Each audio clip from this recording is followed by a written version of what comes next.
Okay, okay.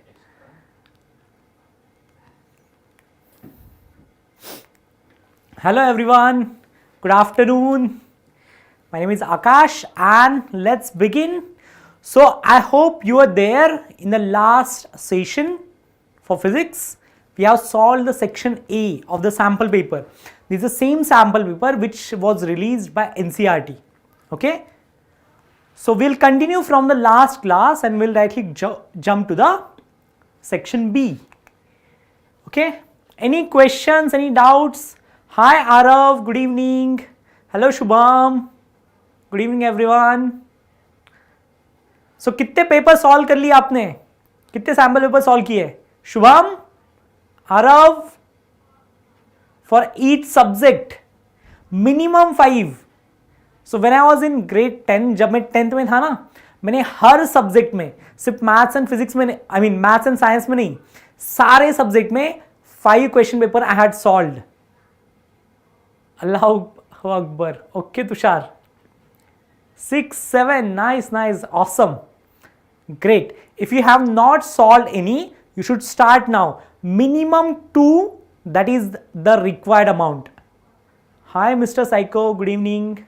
Okay, so let's begin. So by the time you must have learned for PCM, solve 5, social science 3. Nice, Arav, great. You should solve couple of for maths as well. Maths, I think this time maths is difficult, right? Misbah sir was telling me. The sample papers are quite difficult. Today I start, great. आपको कितने marks मिले थे? मुझे I don't remember exactly for each subject. The total was I think 92%, something like this. And that was 2007. मैंने 2007 में 10th किया था. Dispersion, yes, correct. Nice. You are in class 9. Oh, nice. Your name is Alok. Hi Alok. Yeah, you should keep watching, keep learning. There are a lot of videos. Soon we are going to start with grade 9th and 8th as well. There is only for 10th for now. Maybe after a couple of months we'll start with 9th, or else 10th will always be there. How long to cover language subject? Language it will depend यार, I am not exactly sure. मैं आपको frankly बताऊं, I am from Pune and I am from state board. So जब मैं पढ़ रहा था, my first language was Marathi, second language was Sanskrit, third language was English. And Marathi, if like it was in that time, if I could get above 80 in Marathi, then that is like one of the very good score, right? So I'm not very expert in language. I somehow managed to get good numbers, but that's it. I'm not an expert in language. How to do physics? Physics is easy. Write down all the steps. How to study physics? You mean revise in last 15 days? Revise. There are only 4 chapters for physics for 10th. So should be okay, right? Do 2 chapters in a day, 2 chapters in another day. Write down all the formula, memorize all the formula, and like be very sure. For example, if it is a light chapter, there is a lens equation, mirror equation. Those are very important. And there is a power of a lens. In human eye chapter, again there are not as many formula, but you need to know the ray diagrams for the human eye as well as prism. And later is atmospheric refraction. After that, in electricity there are all formulas, and in magnetism it is you need to visualize left hand rule, right hand rule. Be careful about that. All right, let's begin everyone. Read this question and tell me the answer. Sorry. How to remember chemical reactions of chemistry? Chemistry, you can ask Palak ma'am. I think she will tell you better how to remember. In chemistry, organic chemistry, there are some tricks to remember. Maybe Palak ma'am is the best person to know. ICSE a lot of questions. Oh, they are in your syllabus. Nice. Yeah, ICSE is little ahead of CBSE. Great, great. Lick kar. Yes, Arav, correct. Write as much as possible. That is perfect. Yeah, somebody was asking me languages, right? So I don't know current pattern for the language subjects, but when I was in 10th, मैंने जो मराठी का subject था या English का even, I use to write half a page answers for those questions, half a page for short answers. If it is a long question, then even 2-page answer. I was like that kind of person, nerd type. For language I am talking about. Don't write half a page answer in physics or in science. You need to be very specific, to the point. Alright, so state the phenomena observed in the diagram. So there is a diagram, there is a radiation coming from the sun. So what is this? This is called as white light. The light which comes from the sun also called as white light. When it enters the prism, what happens? The white light splits into 7 different colors. And what are those? It starts from the red until violet. These are the 2 colors in between. So what is this phenomena is called as? So this, explain with the reference of the diagram, will have higher wavelength. Which color will have higher wavelength? So how will you tell that? From just observing there are 2 colors, yellow and blue. So which one will have higher wavelength? With respect to this particular diagram, you have to explain. How will you explain that? Yeah, dispersion, that is correct. So the light splits into 7 colors, that is called as dispersion. Where is this paper? So you can go to NCERT website. All the study material reference question papers are provided there. You will get that, and there are some sample questions as well. You can get all of that and you can download and solve. So do you remember speed of the light? Speed is nothing but frequency multiplied by wavelength. Yes, speed is equal to frequency multiplied by wavelength. So now the frequency, it depends on the source, so it does not change, right? But the speed of the light change. When the light travels from one medium to another medium, speed of the light change. And when the speed change, why the speed change? It is because of the wavelength. So different colors, they have different wavelength, right? So if a color has longer wavelength, the speed would be higher, or if the color has shorter wavelength, speed would be lower. So look at these 2 colors, yellow and blue. So which color travel faster? Is it the yellow color traveling faster through the prism or the blue color? So the one which travel faster will come out of the prism faster, right? So yellow is faster and blue is slower. So because yellow color is faster, it will have longer wavelength, and this one have shorter wavelength. Clear? So this is how you solve. And when you write it down, don't write a paragraph. In like if you are solving any physics questions, don't write a paragraph, write it to the point. Write down the points and then solve. Okay? Alright, next question. Solve this.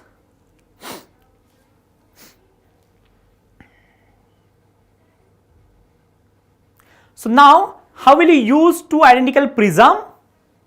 That narrow beam of white light incident on one prism emerges as the out of the second prism as a white light. So how will you arrange them and draw the diagram? So for example, if you have this one prism, there is a white light falling onto it. This white light will split into 7 different colors. So it will come out. So these are the 7 different colors, correct? This is from the red to violet. So now you have to place another prism. So for example, if you place another prism as something like this, it it is, sorry, opposite way. It should be upside down, right? Then only it will recombine. So the prism would be something like this. If this light falls onto this prism, what will happen? They will come out as a single white light. Correct? So this is how you need to arrange the two prisms. So there is a red color and the violet color. So it will come out as a white light. So how will you arrange? The two prisms should be inverted with respect to each other. Then only they will recombine. This process is called as recombination. So the white light split into 7 different colors. These 7 colors, they recombine to form the white light. Clear? Alright. So now let's solve the questions from the section C. I hope you have solved. Let's see if you can solve it now. Solve this. So Rohit wants to have an erect image of an object using a converging mirror. Using a converging mirror of a focal length 40. So do you know which mirror is converging? There are two mirrors, concave and convex. Can you tell me which mirror will act as a converging? Do you remember? Concave mirror, and this is, let's say, convex mirror. This is concave. If the light falls onto the concave mirror, it converges to the focus. If the light falls onto the concave mirror, the rays will diverge. Correct? They appear to diverge from this focus. There is a focus here. There is a focus here. So which one is converging? It is the concave mirror. Correct? So we use concave mirror and focal length is 40 centimeter. So if there is a concave mirror, will the focal length be positive or negative? Focal length for the concave will be negative. So it is minus 40 centimeter. Okay. So now when can you have an erect image of an object? So where should you place the object such that you will get the erect image? If let's say the object is very far, object is at infinity, you will get the image at focus. When you bring the object closer and closer to this mirror, then the image will move away and all of those are real image. When you place the object at focus, image will form at infinity. It is real and inverted.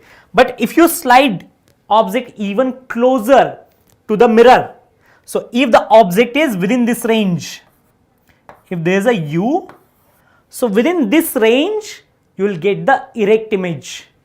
Do you remember? So where should you place the object to get an erect image? So object should be placed within this range, that is from 0 to 40. So this U is between 0 to 40. That is our object distance. And how will you justify? So only with this you will get the virtual and erect image. So if you want erect image, object should be within this range. So that is how you justify. Okay. So now let's solve the next question. Hi Ayush, good evening. Tushar, Siddhi, what's your name? Rinani Tripathi. Hi, good evening. Okay, solve this question now. There is a section C question. So there are 3 sub questions. We have solved the first sub question. Let's solve the second one. Nirali. Okay. Hi Nirali. Alright. So now draw the ray diagram to show the image formation. In this case, when you are forming the erect and virtual image. So for example, there is a concave mirror. Right. You need to draw this. There is a pole here. There is a focus and center of curvature. Correct. So let's suppose the object is at this location. There is an object. Object would be between focus and pole. So now which rays? How many rays do you need to get the ray diagram? You will need minimum 2 rays. Correct. Let's suppose the first ray is parallel to the principal axis. There is an incident ray. So what will happen to this? it will pass through the focus, correct? And second ray, which is, let's say, appearing to come from the center of curvature. So what will happen to this ray? There is an incident ray, it will go along the same direction. So now these two rays, they are going away from each other. So in that case, what we do is, we take them backwards. So there is this point here where the rays are appear to meet. They appear to meet. That is why we call this as a virtual image. There is a image where the rays appear to meet. Clear? So there is a ray diagram. So now, when you draw this ray diagram, you need to draw the arrows in which direction rays are moving. So you can say there is an incident ray, there is a reflected ray. Incident ray, reflected ray. Correct? You need to give object, image, proper sign. So now let's solve this. State one of the use of the mirror based on the above kind of image formation. So where do we use? This is what kind of image? What is the nature of this image? Virtual, erect and magnified. So where do we use this property of a concave mirror? Where you need a virtual, erect and magnified, enlarged image. We use this property in two places. First is dentist, use it, and second one is shaving mirrors. You remember? Shaving mirrors are concave mirrors, correct? Alright, so now there is a next question. Solve this. So there is a lens, it has a focal length of 5 centimeter. So focal length, let's suppose write down focal length is 5 centimeter. It is being used by Dhanashree in the laboratory as a magnifying glass. So which lens is used as a magnifying glass? Is it a convex or concave? What do you think? Magnifying glass is? It is convex. Convex, this is a convex lens. We use this for the magnification, magnifying glass. So this focal length is going to be positive. Whenever you see a convex, be it a mirror or be it a lens, the focal length is going to be positive. Okay. So her least distance of distinct vision is 25 centimeter. Do you remember least distance? So that is the minimum distance required from the eye to the location where you should place the books or your mobile to read. You should not bring anything closer to that. Okay. Alright. So what is the magnification obtained by using the glass? So how will you find the magnification? So the you have placed the object. Where is the object? Object is placed at 25 centimeter. So this is our u. So u is given as minus 25 centimeter. So we want to calculate the magnification, right? And how will you calculate magnification? We know magnification is m is v by u. We know the u. So we need to just calculate what is v. If you can calculate the image distance, then you can use this formula to calculate magnification. So how will you get the v? Do you remember lens equation? Lens equation is 1 by v minus 1 by u is 1 by f. Correct? So substitute the values. We know u is minus 25, or you take it to the other side first. 1 by v is 1 by f plus 1 by u. Just substitute the values. F is 5, u is minus 25. 1 by minus 25. So this is minus 25. So the LCM is 25. So 5 into 5 is 25 minus 1, which is 1 by v is 4 by 25. So v is 25 by 4. So this is the v. which is the image distance. Okay, so now can you calculate the magnification? Magnification is V by U. What is V? 25 by 4 divided by what is U? U is minus 25. Minus 25. So this 25 will get cancelled, which is minus 1 by 4 or minus 0.25. So this is the magnification. So magnification in this case is going to be negative. You have a doubt? Can the resistance and ampere cancel each other? What do you mean? Can a resistance and ampere cancel each other? I didn't understand your question. Ampere is just a unit, right, for the current. And current and resistance do not cancel each other. Alright, come back here. Let's solve the next question.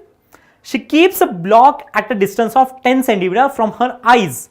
For example, this is the magnifying glass and there is some object here, book at a distance of 10 centimeter. So U is minus 10 centimeter. Tries to read, she is unable to read. What is the reason for this?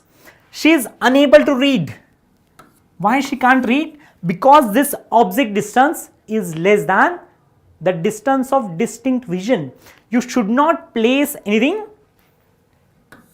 You should not place any object which is before 25. 25 is the least distance. So she is not able to read. Why? Because it will strain her eyes.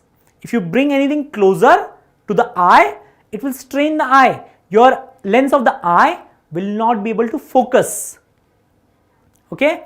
Can resistance and current cancel each other? No.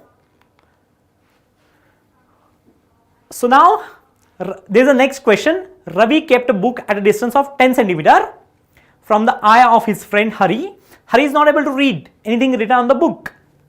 So give the reason. This is the same question as the earlier one. If you bring anything which is closer to 25 centimeter, our eye lens is not able to change the focal length properly. So eye lens will not be able to change the focal length. So the person won't be able to read anything. Alright? Can you explain myopia? Okay, I'll explain quickly. So what happens in myopia? The eyeball elongates. So there is something different. Myopia. So in myopia, eyeball elongates. So what happens? Let's suppose there is a lens. These rays coming from the object which is very far, they will get focused at a point in front of the retina. Correct? So there is a myopia. So we need to use a concave lens so that these rays, they will diverge and they will focus onto the retina. There is a myopia and how to correct it. Alright? So there is a myopia for you, Rajit. Beast, your question is wrong. So there is no explanation for that. Resistance and current do not cancel. The question is wrong. Why they do not cancel? Only the two similar things can cancel out, right? If it is plus and minus, then they will cancel out. If it is plus and if it is multiplication, it doesn't cancel out. Alright? Your question is wrong. So now next question. Read this. So student fixes a white sheet of paper on a drawing board and places a bar magnet. So let's suppose there is a drawing board, white sheet of drawing board. He places a bar magnet. Let's suppose there is a bar magnet, north and south. Correct? At the center, sprinkle iron filings uniformly around the bar magnet. So now sprinkle the iron filings. So let's suppose there are some iron filings here. Okay? Something like this. So now what he does is tap gently. If you tap gently to this paper, the iron filings will rearrange. Okay? So the iron filings will rearrange and they will appear something like this. Okay? Something like this.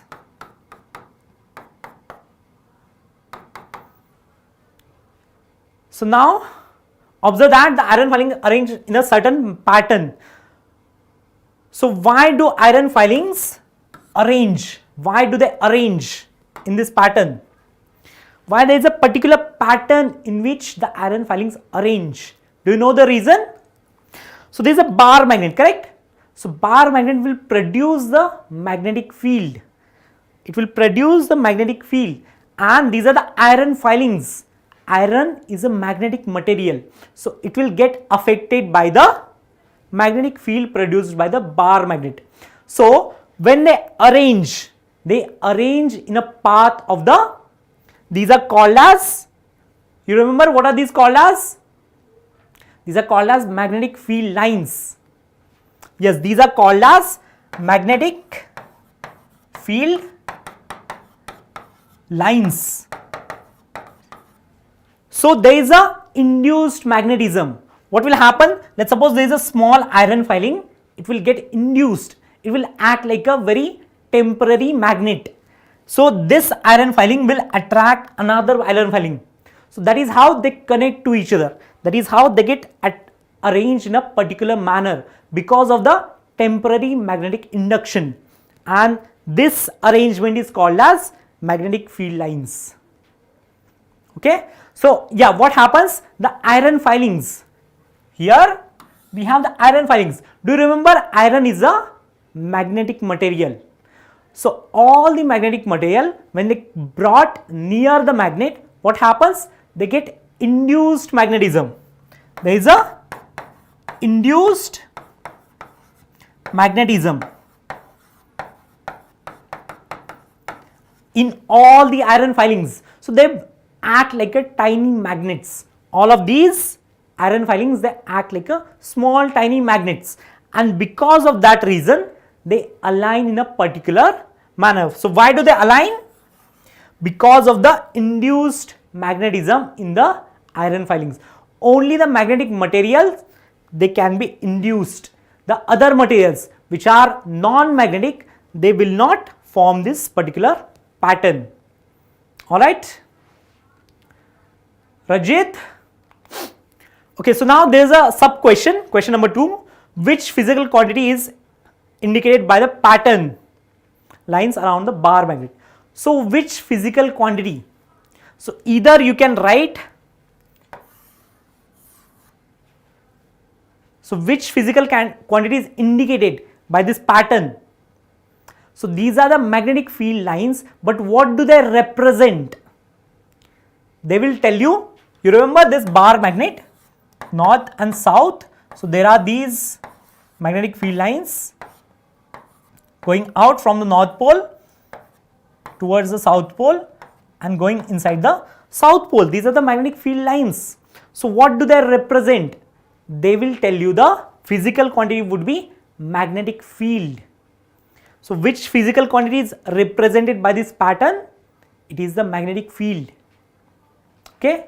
Force? No, there is not the force.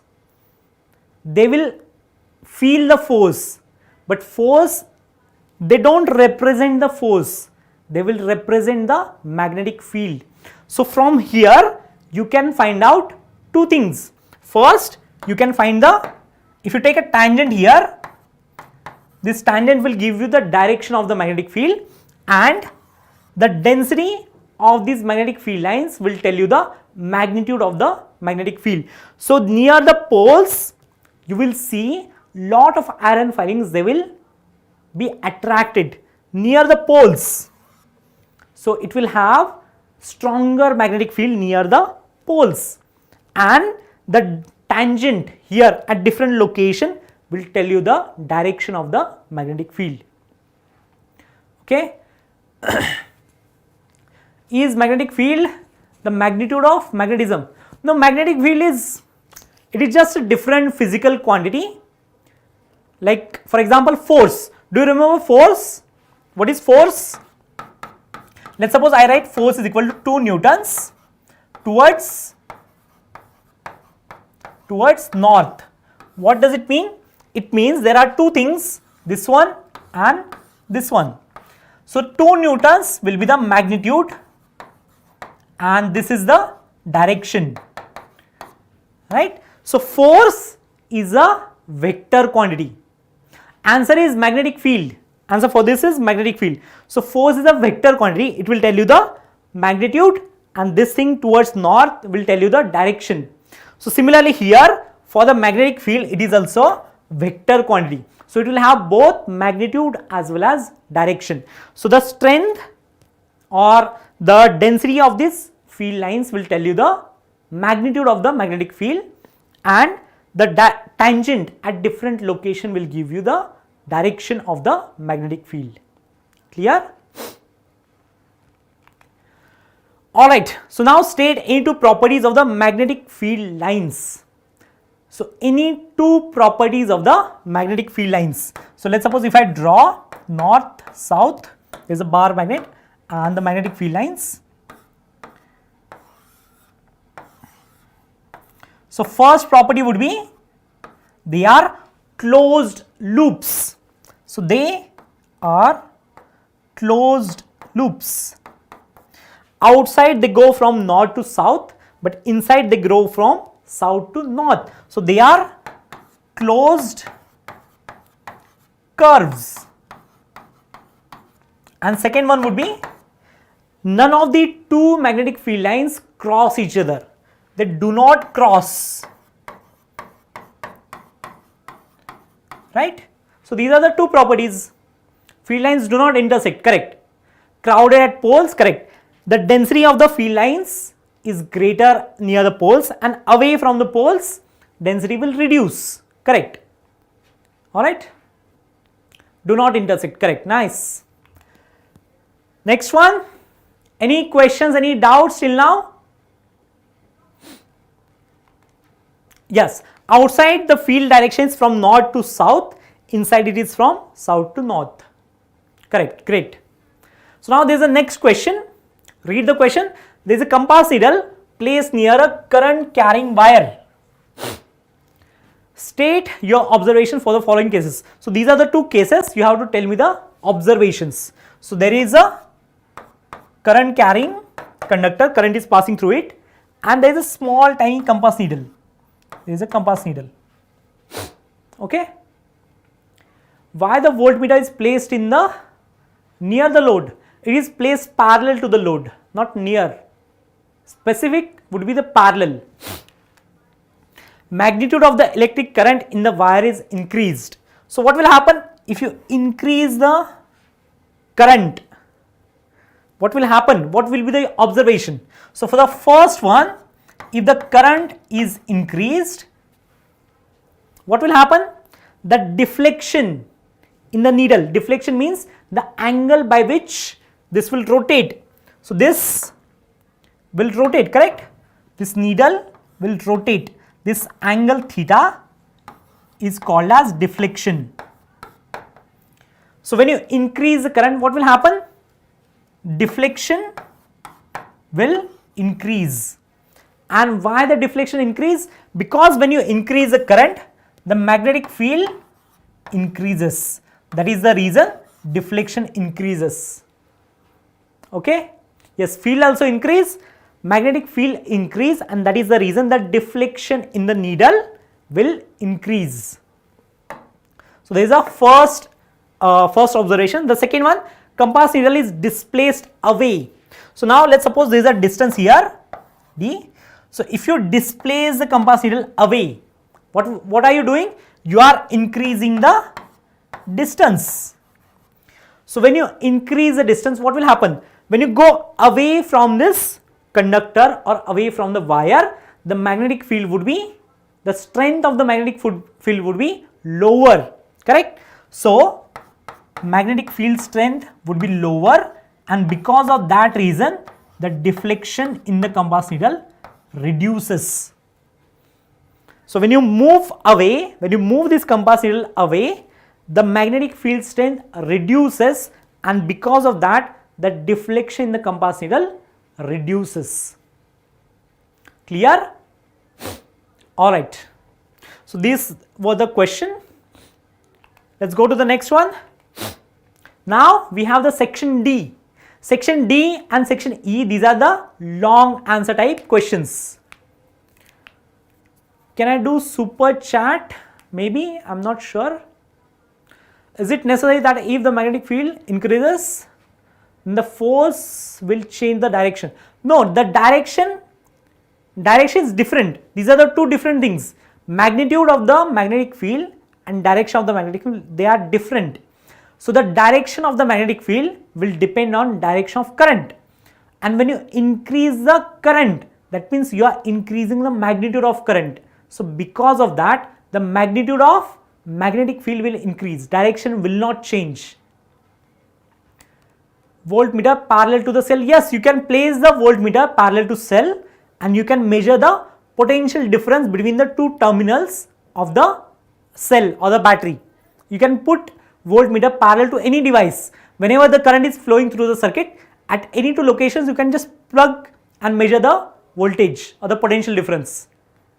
Okay, it is very simple. Maybe you have not seen the real voltmeter. It is just take the two pins, connect to the device, remove. That's how easy it is. Alright, so this was the section D, and in section D mostly you will get a paragraph, and based on that paragraph you need to solve. So this question D would be 5-mark questions. Okay, let's solve it. So you see this diagram. So there are 5 different compartments, 1, 2, 3, 4 and 5. Okay, so these are household circuits. You remember in magnetic field, in the magnetism chapter, we have learned household circuit, and these are connected. Are they connected in series or they are connected in parallel? You need to answer for everything, right, beast? Because the voltmeter has lot of resistance. Resistance of the voltmeter is very large, so you cannot keep it in parallel. You cannot keep it in series. You have to place it in parallel. Feels the minimum force.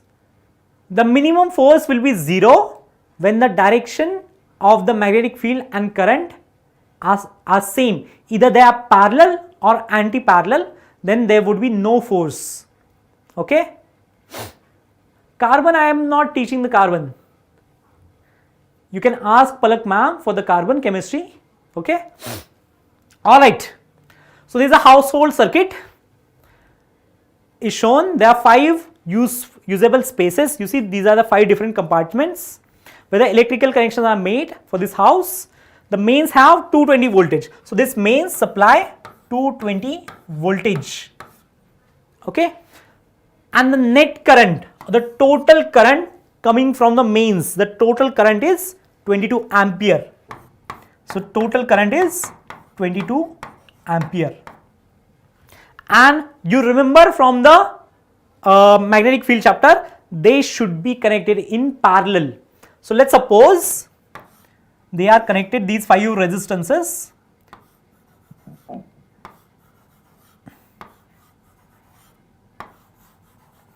So there is a parallel connection, parallel circuit, okay,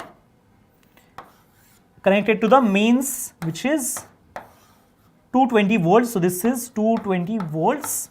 The total current here is given as 22 ampere, I guess, yeah, 22 ampere. So these are R1, R2, R3, R4 and R5. These are the 5 resistances. 5 different compartments will have 5 different resistance values. Okay. So now if the total voltage is 220, total current is 22 ampere, can you tell me what will be the total resistance? So R total will be V total divided by current total. That will come out to be, voltage is 220. So this is 220 volts divided by 22 ampere. So how much will it be? 220 divided by 22 will be 10 ohms. So the total resistance value of these 5 resistors is 10 ohms. Yes, domestic circuit is there in your syllabus. Okay. The generator, electromagnetic induction, electric motor, they are deleted, but the domestic circuit and AC current is there in your syllabus. Alright, so now what is the mode of connection? The first one, Mode of connection would be parallel. You connect all of them in parallel. Okay, there's the answer. Yes. So now the 5 spaces, 5 and 4 have the same resistance. So I'll write down here R5 is equal to R4, and 3 and 2 have respective resistance as 20 and 30. So R3 is 20 ohms, R2 is 30 ohms. Space 1 has resistance double that of space 5. So R1 is 2 times R5. So what is the net resistance for space 5? So we need to calculate what is the, I'll write down here R5 that we have to calculate. So how will you solve this? Hindi little bit okay. तो यहाँ पे ना हमने ये domestic circuit का question है. सारे जो कनेक्शंस होते हैं यहाँ पे डोमेस्टिक सर्किट्स में हमें हमेशा पैरेलल में ही लगाते हैं. हमारे घर में देखा होगा आपने कि डोमेस्टिक सर्किट में जब भी आप कनेक्ट करोगे they are all connected in parallel, सब पैरेलल में लगाओगे. तो ये 5 जो कंपार्टमेंट है, पांचों का, लेट्स सपोज कंपार्टमेंट 1 का रेजिस्टेंस है R1, कंपार्टमेंट 2 का R2, ऐसे 5 रेजिस्टेंसेस जो मैंने पैरेलल में लगाए है ना. ठीक है, तो इसका जो टोटल रेजिस्टेंस आएगा दैट हमने कैलकुलेट किया, वो आता है 10 ohms. The total resistance in पांचों का 10 आता है. ठीक है, तो अभी इन्होंने वैल्यूज दिया हुआ है. तो जो टोटल रेजिस्टेंस है, जब भी हम पैरेलल कनेक्शन यूज करते हैं, we use this equation 1/Rp is 1/R1 plus 1/R2 R3 plus R4 plus R5 है ना. और अभी हमने क्या देखा था, जो Rp की वैल्यू है that is 10 ohms. So I will write down 1/10. So what is R1? R1 is 2 times R5. तो मैं ये यहां पे सब्स्टिट्यूट कर देता हूं. सो R1 is 2 times R5. What is R2? R2 is 30. So 1 divided by 30. R3 is 20. R3 is 20. R4 is same as R5. So there is 1/R5 plus 1/R5. Okay. Reason for parallel, because हमें क्या करना है कि जो parallel है, you must have learned, right? There are lot of advantages.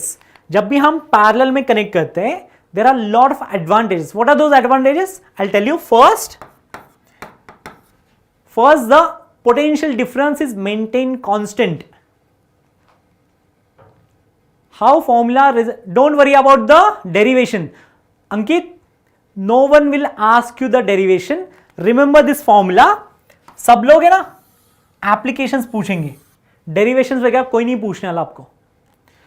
So in the parallel there are several advantages. First is voltage is maintained constant. तो आपने जब भी whenever you see any instrument, for example refrigerator or bulb, these are two different equipments but they work at a constant voltage. That is the voltage provided by the electricity board, which is 220 volts all over the India. तुम किसी भी state में, किसी भी city में जाओ, जो voltage provide होता है it is 220 volts. So different equipments, for example AC बहुत बड़ा होता है, it needs lot of current. Bulb is small, so it needs smaller amount of current. So each equipment can draw required current. This is the second advantage of using parallel. Third advantage पता है, अगर मान लो 2 bulbs है ऐसे, यहां पे एक bulb है and there is another bulb here, है ना, दीज आर इन सीरीज. अगर एक बल्ब काम करना बंद कर दिया, if let's say this one is not working, अगर एक बल्ब नहीं चल रहा है तो there will be no current flowing through this circuit, क्योंकि एक बल्ब तो खराब हो गया ना, तो यहां से कोई करंट पास ही नहीं होगा, इसलिए सीरीज यूज नहीं करते. पैरेलल में क्या होता है, अगर मान लो दो बल्ब्स है यहाँ पे, एक बल्ब ऐसा और मान लो दूसरा बल्ब यहाँ पे ऐसे है ना, दोनों पैरेलल में है, and you have a battery here. For example एक बल्ब खराब हो गया, this bulb is not working, फिर भी क्या होगा, यहां से करंट पास होगा, current will flow in this direction. तो फिर भी जो सेकेंड बल्ब है it will work. So that is the reason हम हमेशा पैरेलल सर्किट यूज करते हैं. We don't use the series one. English, या there are some people who want English, some, let's see, I will try and mix. Beast, read NCERT for grade 12th. You will get all these answers. Whatever you are asking me, go to the current electricity chapter. All of these answers are there in that chapter. You are from Kerala. Okay, I'll try to use more English. Yeah, I know a lot of you don't know English, Hindi. All right. So now solve this. How will you solve? Take these two terms to other side. So 1 by 10 minus, there is 1 by 30. I'll just open the bracket, minus 1 by 20 will be equal to, so now we have two terms here, 1 by 2 times R5 plus these are same terms, which is 2 divided by R5. So now LCM of these is 60, correct? So 1 into 6 minus 30 into 2 minus 20 into 3, so this will be, so now what is the LCM of these two? LCM is 2 times R5, and there is 1 plus 2 into 2, which is 4, which is 5 by 2 times R5. And what is this? 6 minus 2 minus 3, which is 1, so this is 1 by 60. So 1 by 60 is equal to 5 by 2 R5. I'll write here only, 1 by 60 is equal to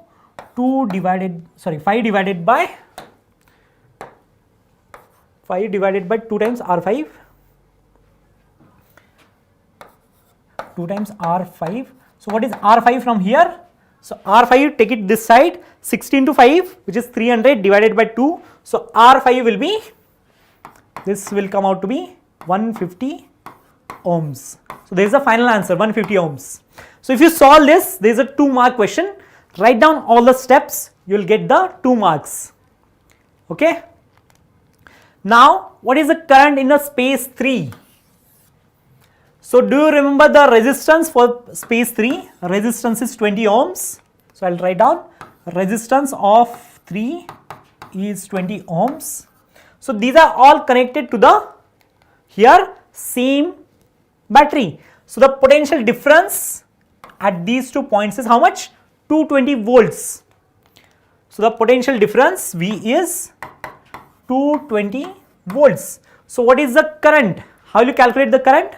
So we know Ohm's law, current is equal to voltage divided by resistance.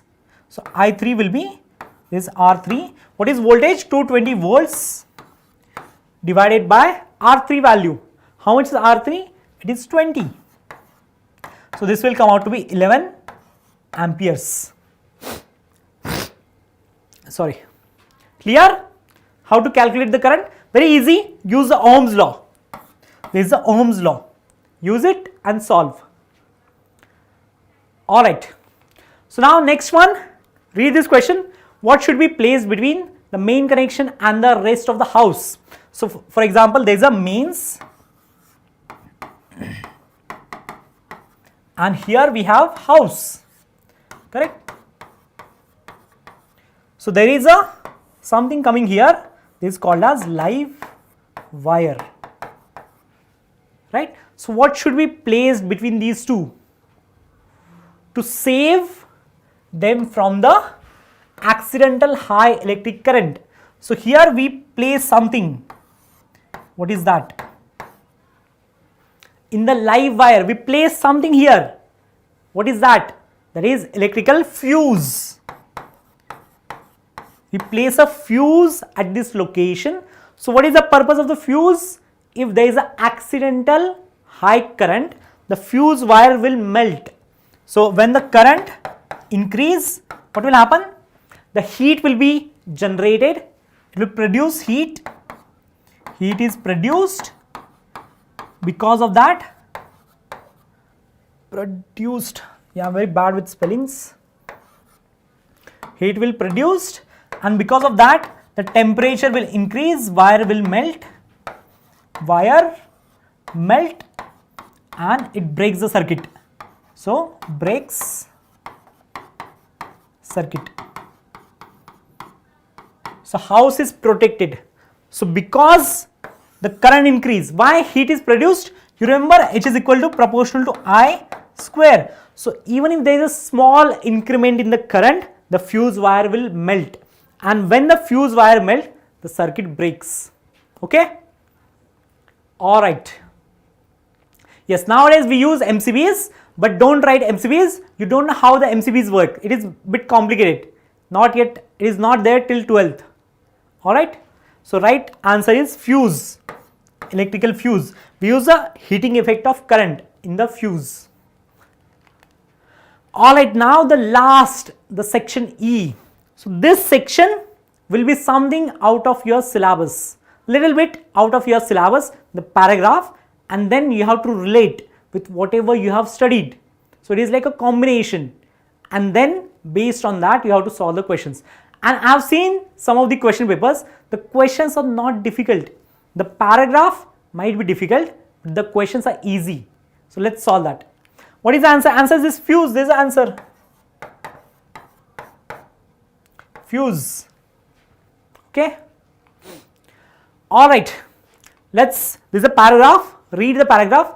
I hope by you might have read this question. I'll read it quickly. So you see this. What is this? This is a projector, and these are the small images. They are placed at this location. So what will happen? The projector will project them on the screen. Okay. So this is what is given. The images are, there is a projector. Slides are small, transparent. Okay, there is a spelling mistake. These are transparent, mounted on a sturdy frame, ideally suited for magnification. So these images, this object, this is an object. These are small, but image would be magnified or enlarged. Correct? Using this projector. All right. All right. So now particular orientation, whatever, this is not required. This is just a from here to here. They just explain what is the projector.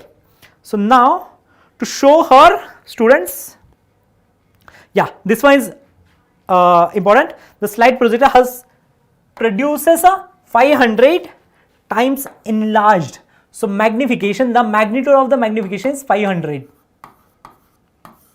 Okay. So there is a magnitude. So it can be either plus or minus. All right. An inverted image. So now they are showing it is an inverted image. So if the object is like this, there is something here and the image is inverted. So the magnification is going to be negative. So I can erase this. I can write the correct sign, which is minus. Of slide screen 10 meter away. The screen is 10 meter away. So this distance here is our V, which is 10 meters. Okay. So these are the information given. So from that, okay, I'll redraw it. Magnification is minus 500. V is plus 10 meters. Okay. So based on the text given data above paragraph, what kind of lens must be used? So what kind of lens forms a real image? So we have only two options, either convex and a concave. So can concave lens form a real image? So it does not form no real image. So if there is no real image, we cannot use this lens. So what the lens should be? The answer is convex lens. Okay, the projector must have the convex lens. All right. So V is the symbol we used for the image distance, U is for the object distance. All right. What will be the sign for V by U. So we have the convex lens here. This is the object, and this object forms the something like this. There is an inverted image. There is the image. Correct? So now for this case, this is the optical center. This is the distance, which is our U, and this distance is V. We want to find out the sign for the V by U. Sign for this ratio V by U that we want to calculate. We just want the sign, we don't want this number. So now, do you remember sign convention? We measure all the distances from the optical center. If you go towards right, it would be positive. And if you go towards left, things are going to be negative. So U is negative. U is negative. Okay, I'll directly write here. So this V is positive and U is negative. So you are dividing positive number divided by negative number. So what will be this ratio? This ratio is going to be negative. So what is the sign? Sign will be minus. The sign for this ratio will be negative or minus sign. Clear? Okay, convex, yes, correct, nice. So now the next one, it has a convex lens. Okay, they have given you the answer. Focal length is 20 centimeter. So focal length is given as 20 centimeter. So when you have a convex lens, there is going to be positive. Convex positive, convex positive. Beta mirror, beta lens, convex positive. हमेशा जब भी convex आएगा positive लिख देना focal length के लिए, है ना? Now the slide is placed upside down 21 centimeter from the lens. So there is a lens, there is a slide placed. So object is placed something like this. There is an object upside down, right? यहाँ पे लिखा है slide is placed upside down. So something like this. And there is a 21 centimeter. So this distance U is minus 21 centimeter. So what is U? Minus 21 centimeter. Alright. How far should the screen be placed? So हमें ये निकालना है. What is the screen? So this is V. How far the screen should be placed from the slide's projector so that the slide is in focus. That means the image is formed. If there is a upside down, the image would be going to be something like this. Sorry, this will be the image. If the object is upside down, you see, now image is corrected. Image is proper. Alright, so we just have to calculate what is V. So how will you calculate? Do you remember lens equation? What is lens equation? 1 by V minus 1 by U is 1 by F. So आपको, you know what is F, you know what is U. Substitute these values. So 1 by V is, take this to other side, 1 by F plus 1 by U. So what is F? F is 20. So 1 divided by 20 plus 1 divided by, this minus 21. What is the LCM of these two? LCM of these two is 21 into 20. Correct? There is no common factor here. So you need to multiply this numerator and denominator by 21. So this is 21 minus, again multiply the numerator and denominator by 20. This is 20. So this will come out to be 1 divided by 20 into 21 would be 420. So what is 1 by V is 1 divided by 420. So V is going to be 420 centimeter, or you can write it as 4.2 meters. So this is the distance between the lens and the screen, that is either 420 centimeter or you can write 4.2 meters. correct? Alright, so this is how you need to solve. Okay, we have one more question. I thought we are done. Is this clear? So for this sub question C, there is a OR. So there is OR and it is same C. So don't solve two OR questions. It is either you solve the first one or the second one. Don't solve all of them, okay? Just waste of time. You won't get double marks. So when the slide is placed 15 centimeter behind the lens. So for example, I'll draw again. There is a lens. Slide is placed here. It is again inverted. This is a 15 centimeter minus 15 centimeter. The image is formed 3 meters. So image is formed at this location. This is a screen. So there is a V which is plus 3 meters. That is 3 meters, or you can write V is equal to 300 centimeters. Either make all of them in centimeter or all of them in meters. Okay. If the focal length of the lens is 14 centimeter. So the focal length is given as 14 centimeter. There is a convex, so it is positive. Draw the ray diagram, show the image formation. Okay, you just have to draw. That's it. So you can, there is a rough diagram, so don't worry about it. You can draw a proper diagram.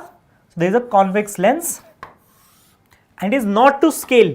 So don't worry about it. Just that the notations should be proper. So here there is a optical center. Write down there is a convex lens.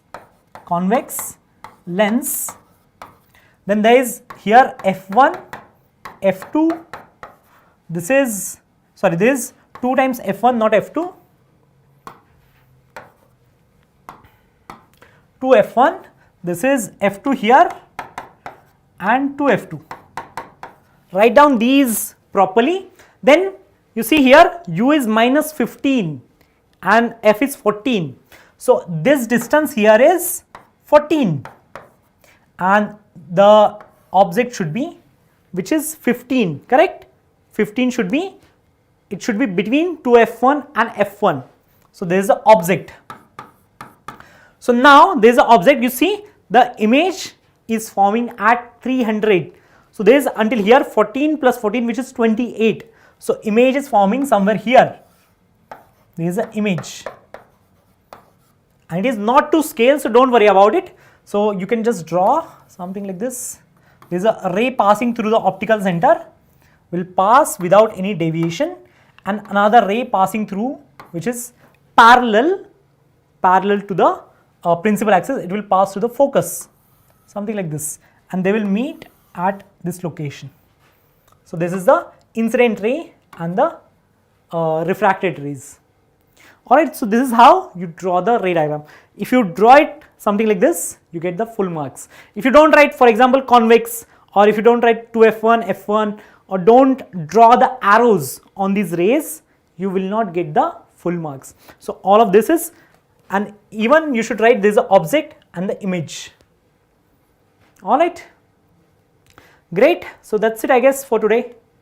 Thank you so much. Any questions, any doubts, anyone? Any questions? Any doubts? Alright, then that's it for today. Thank you so much. Bye bye.